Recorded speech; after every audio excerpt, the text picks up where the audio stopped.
Hello everyone, আসসালামু আলাইকুম। আজকে আপনাদের মাঝে আমি একটা গরুর রেজালার রেসিপি নিয়ে আসলাম।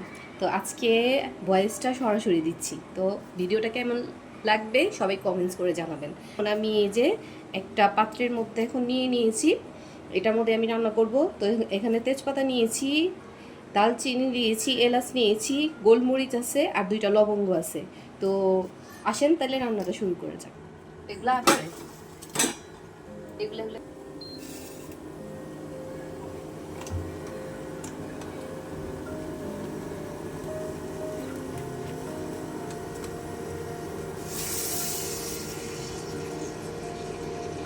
তেলটা আমি আবার পরে বুঝে তারপরে দিব, যদি লাগবে তাহলে আবার অ্যাড করবো। এখন দিয়ে দিব পেঁয়াজ কুচি। যেহেতু আমি এটা আলু দিয়ে রান্না করব, তার জন্য পেঁয়াজটা আমি কম দিব। এটা যদি শুধু শুধু এভাবে পেঁয়াজ দিয়ে রান্না করতাম, খালি কষাতাম, তাহলে আমি আরও পেঁয়াজ দিতাম। যেমন ধরেন 4 ভাগের 4 ভাগ, এখানে তো হচ্ছে গিয়ে 4 ভাগের 2 ভাগ নিয়েছি, 2 ভাগ রেখে দিয়েছি। তো এখন হচ্ছে গিয়ে এটা আমি বেরেস্তা করবো। লবণ দিয়ে দিয়েছি, পরে আবার লাগলে অ্যাড করে নিব। তো আমার কাছে মনে হচ্ছে যে এখানে তেলটা প্রয়োজন আরো, আমি তেল দিয়ে দিব। তো আমার তেল দেওয়া শেষ। তো এটাকে বেরেস্তা করে যখন হালকা ব্রাউন কালার হয়ে আসবে, তখন এক এক করে মশলাগুলো অ্যাড করে দেব। ততক্ষণ পর্যন্ত তো এখনই দেখতে দেখতে এটার কালারটা চেঞ্জ হয়ে যাবে। ব্রাউন কালার হয়ে আসলে আমি এটাতে অল্প একটু সামান্য পানি অ্যাড করব। দেন হচ্ছে গিয়ে এক এক করে যতগুলো মশলা আমি দেবো এটাতে সব কিছু অ্যাড করে দেব। তো এখন দেখতে থাকেন আপনারা, এই যে দেখেন কালারটা আস্তে আস্তে হয়ে আসছে চেঞ্জ। এই যে আমি যেমন কালারটা চাচ্ছি আর কি, সেই কালারটা বেশি একদম গাঢ় করে লাল করবো না, জাস্ট একটু হালকা একটু ব্রাউন কালার করবো। এই এখন আমি এটাতে অল্প একটু পানি অ্যাড করবো।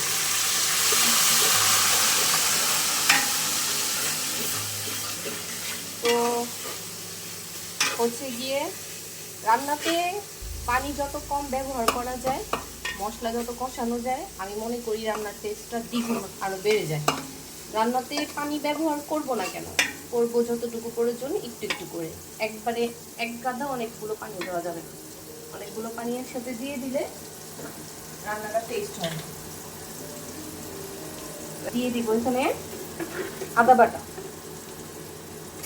তো আরেকটা কথা বলি, আমি এখানে কাউকে শিখাতে আসি নাই, আমি যেভাবে বাসায় রেজালা রান্না করি সেভাবে রান্না করতেছি। এখানে আমি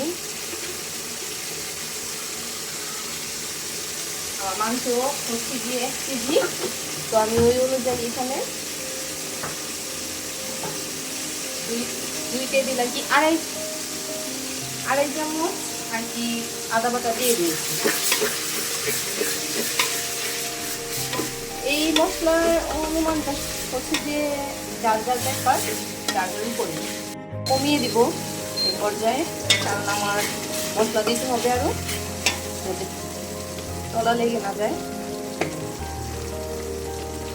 তো আমি এখন যে হলুদের গুঁড়ো দিয়ে দিচ্ছি 4 চামচ, ছোটো চামচে।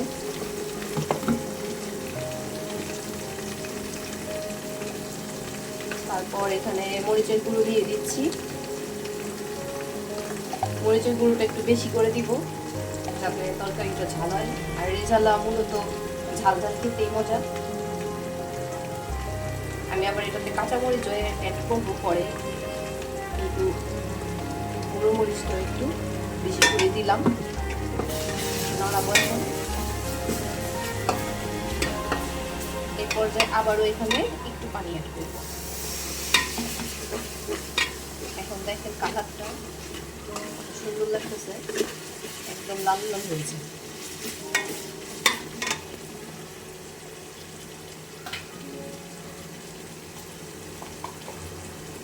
এখানে আমি দালচিনি এলাচ বাটা দিয়ে দিয়েছি, আলামও দিয়েছি, আবার বাটাও দিয়েছি।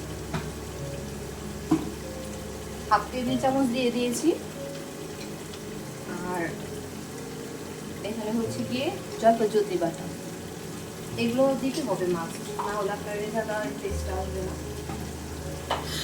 দেখেন আমি আপনাদেরকে রেসিপি দিতে এসেছি, কিন্তু এটা কি মশলা আমি নিজেও ভুলে গিয়েছি। যাই হোক, দিয়ে দিলাম।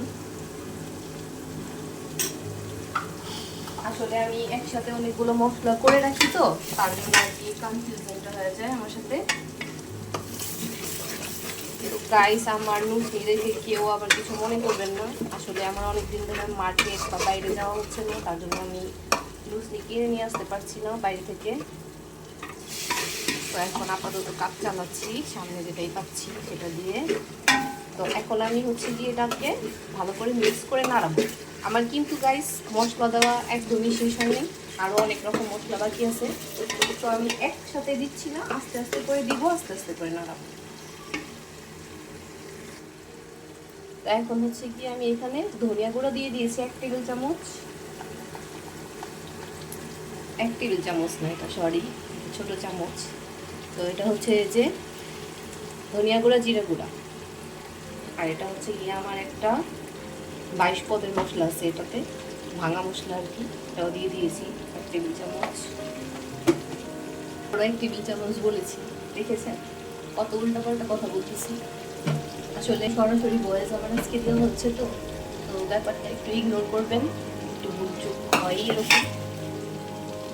তো যাই হোক, আমার রেসিপিতে এখন আমি আমার এটাতে পানি দিব, যেহেতু নিচে লেগে যাচ্ছে।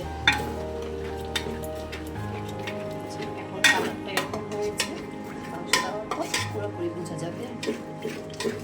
তো আরেকটা মশলা আমি দিয়ে দিয়েছি, এটা হচ্ছে মাংস মশলা, দিয়ে দিয়েছি একটু। তো আমার হচ্ছে গিয়ে এখন সবগুলো মশলা দেওয়া শেষ। জাস্ট এই মশলাটাকে এমনভাবে কষাবো যাতে এটাতে কোনো ধরনের কাঁচা গন্ধটা না থাকে। তো এই পর্যায়ে আবার জালটা বাড়িয়ে দিব। কারেন্টের চুলে তো অনেক বেশি আর কি, যে কোনো জিনিস ছিঁড়ে গায়ে আসে। রান্নার স্বাদ কখনো আর কি, টেস্ট কখনো চেঞ্জ হয় না। অনেকে বলে কারেন্টের চুলায় রান্না করলে নাকি রান্নার স্বাদ পাওয়া যায় না, এই কথাটা টোটালি ভুল। আপনি রান্না করতে চাইলে যে কোনো জায়গায়, যে কোনো চুলায়, যে কোনো জিনিসে আপনার রান্না ভালো হবে, এটাই বড় কথা। চুলা, তারপর জায়গা, এগুলো কোনো ইফেক্ট করে না।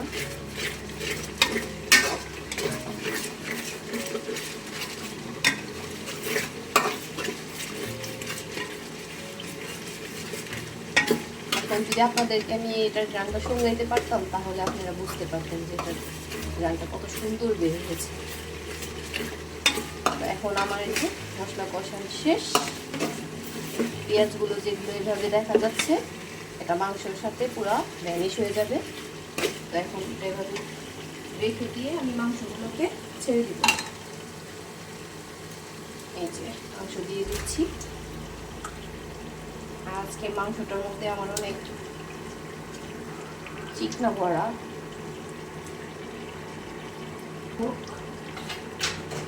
মাংস দেওয়া শেষ। আর আজকে বাসায় আমি যে রেসিপিটা হঠাৎ করে রান্না করতেছি, তো আমার বাসার মধ্যে হচ্ছে গিয়ে টক দইটা শেষ হয়ে গিয়েছে।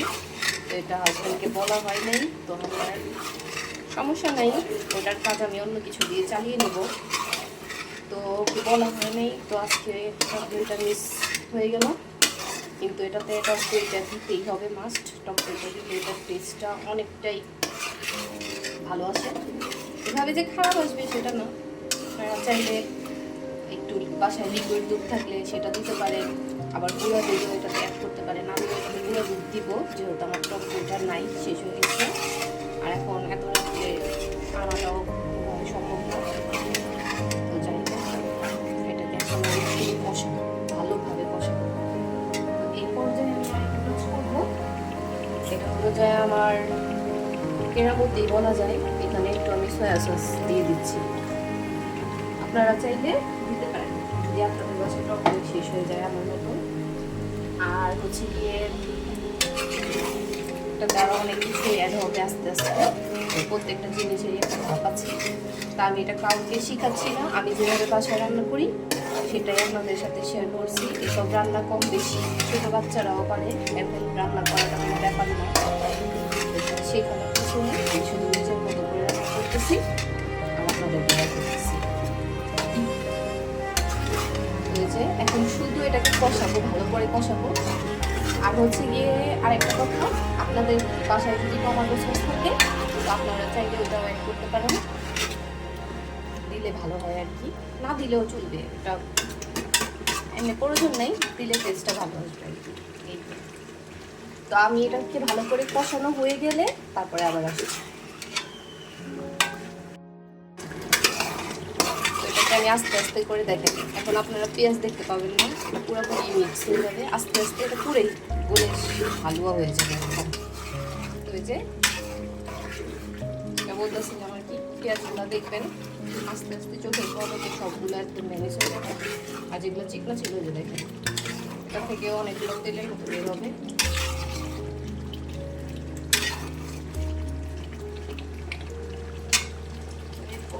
আবার একটু পানি অ্যাড করে দিই, যেহেতু কষাচ্ছি এখন একটু পানি দিব,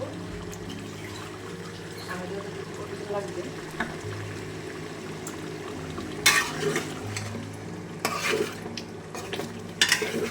ও আর আরেকটা কথা, আমি এই পাকে একটু লবণ দিয়ে দিই, আরও তাড়াতাড়ি গলে যাবে মাংসটা, লবণ লাগবে আর কি, এই জন্য দিচ্ছি।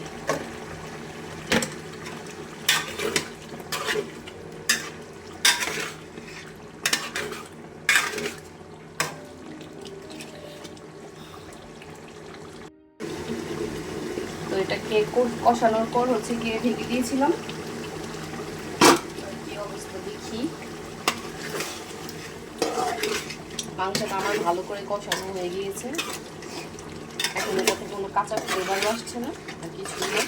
তো আমি যেহেতু আলু অ্যাড করবো, তো এই পর্যায়ে আমি আলুগুলো দিয়ে দিব, যাতে বাকি তো গলানো দরকার আছে মাংস, আলু আর মাংস একসাথে গলে যাবে।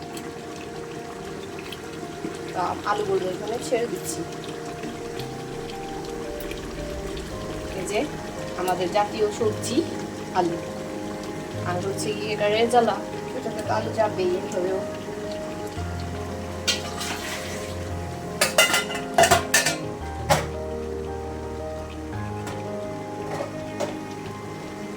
জাতীয় সবজি বলে কথা।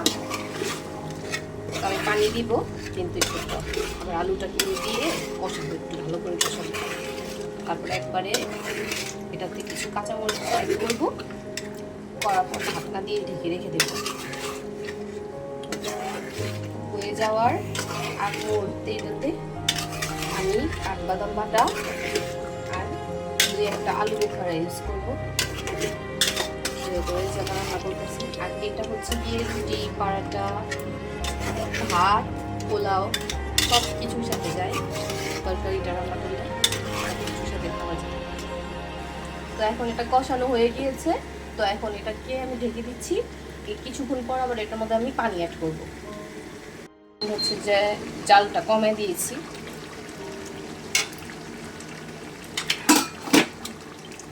এখন হচ্ছে গিয়ে আমি পানি দিব এটাতে, আলুটাকে গলাতে হবে ভালো করে, কোথায় চলে যায়। হচ্ছে গিয়ে এটাকে ভালো করে নাড়িয়ে নিচ্ছি। দেন হচ্ছে গিয়ে আমি আবারও পানি দিব। এখন শুধু এটাতে আর কি ঝোল দিতে হবে, তো তার জন্য একটু একটু করে পানি দিয়ে এটাতে আমি যতটুকু পরিমাণে ঝোল রাখবো ততটুকু করবো। তো আমি আস্তে আস্তে করে দিব, একসাথে অনেকগুলো পানি দিব না, যেটা আগেও বলেছিলাম। তো এখন এটা হচ্ছে, এটা হোক, আলুটা গলার পর আর কি হাফ গলার পর আমি এটাতে আবার কাঁচামরিচ অ্যাড করবো। তো এখন এটা গলুক, হাফ গলুক, তারপরে আবার আসতেছি। তো দেখেন এখন হচ্ছে কি আমার আলুটা যেটা বলেছিলাম হালকা একটু সিদ্ধ হয়েছে। এই পর্যায়ে হচ্ছে গিয়ে আমি কাঁচামরিচ অ্যাড করবো। কালার ঝালি জানি হচ্ছে গিয়ে কাঁচামরিচ, তো আপনারা চাইলে যারা ঝাল বেশি খেতে পারেন তারা বেশি করে দিবেন। আর যেহেতু আমাদের বাচ্চারা খাবে তার জন্য আমি একটু কম করে দিয়েছি। কিন্তু কাঁচামরিচটা ঝাল আছে, এটা থেকে ভালোই গ্রান বের হবে। তো গ্রানটাই হচ্ছে গিয়ে মেন। ঝালটা আমাদের ফ্যামিলিতে আর কি তেমন একটা বাচ্চাদের জন্য দেই না। তো যেহেতু আমি এখানে গুঁড়া মরিচ ইউজ করেছি, তো আমার এই কয়টা কাঁচামরিচ দিয়ে আমার হয়ে যাবে। আর আমি যদি বেশি করে দিই তাহলে এটা পরবর্তীতে গরম করলে বাচ্চারা আর খেতে পারবে না। তার জন্য হচ্ছে গিয়ে এটা করা। আবারও ঢেকে দিলাম। হচ্ছে গিয়ে জালটা কমিয়ে দিয়েছি, কমিয়ে ঢাকনাটা খুলবো, না হলে এটা ছিটাগুলো এসে গায়ে লাগবে। এখন এটার মধ্যে হচ্ছে গিয়ে আমি পানির বদলে এখানে আমার যে গুঁড়া দুধটা গুলিয়ে রেখেছিলাম দিয়ে দিলাম।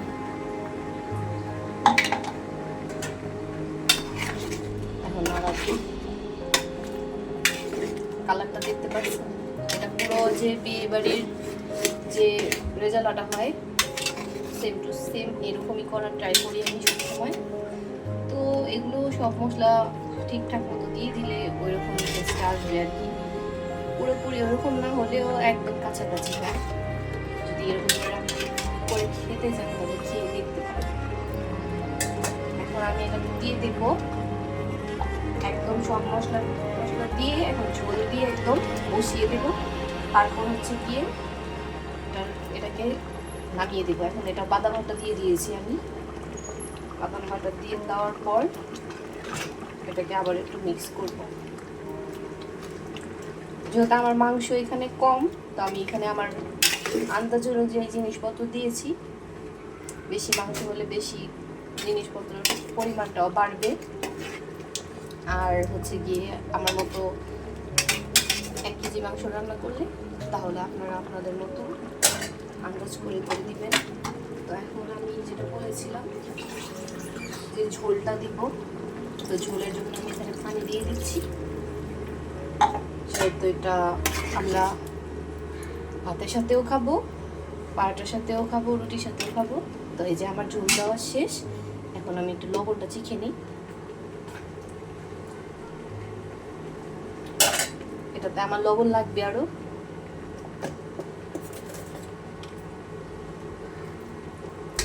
তো তেল দেখে কেউ ভয় পাবেন না, কারণ হচ্ছে রেজালার মধ্যে তেল দেওয়া লাগে, একটু ভাসা ভাসা তেল থাকবে, এটাই স্বাভাবিক। তো এটা বলক উঠুক 2-3টা, তারপর দেখবো এটা কি অবস্থা, মাংস আলু ভালোভাবে গলেছে কিনা। তো এটাকে এভাবে ছেড়ে দিই, আবার পরে আসছি। মাংসর লুকটা দেখি, ও মা ছিটা আসছে, আঁচটা কমিয়ে দিই। ছিটাটা লাগলে জানটা বের হয়ে যায়। তো আমি এটাতে একটা আলু বোখারা দিয়ে দিচ্ছি। এটাতে আলু 2টা দিলে ভালো হতো, আমার কাছে আরও আছে কিন্তু আমি দিব না, কারণ আমার কাছে আলু বোখারাটা পার্সোনালি এত ভালো লাগে না। আমার কাছে মিষ্টি মিষ্টি মনে হয়, আমি একটাই দিয়েছি। দেখেন, আর যেহেতু এটা পোলার সাথে খাবো না, তো একটাই এই জন্য দিয়েছি, এনাফ হবে, বড় দেখে একটা দিয়ে দিয়েছি। তো একদম এখন পুরো নামানোর সময় আপনাদেরকে দেখাবো। তো এখন এটাকে নিজের মতো হতে দিই। এখন হচ্ছে গিয়ে আমার মাংসটা ফাইনাল রান্না শেষ। দেখেন সবকিছু একদম ভালোভাবে গলে গিয়েছে সুন্দর মতো। এখন এটা খাবার উপযুক্ত হয়ে গিয়েছে, একদম রান্নাটা।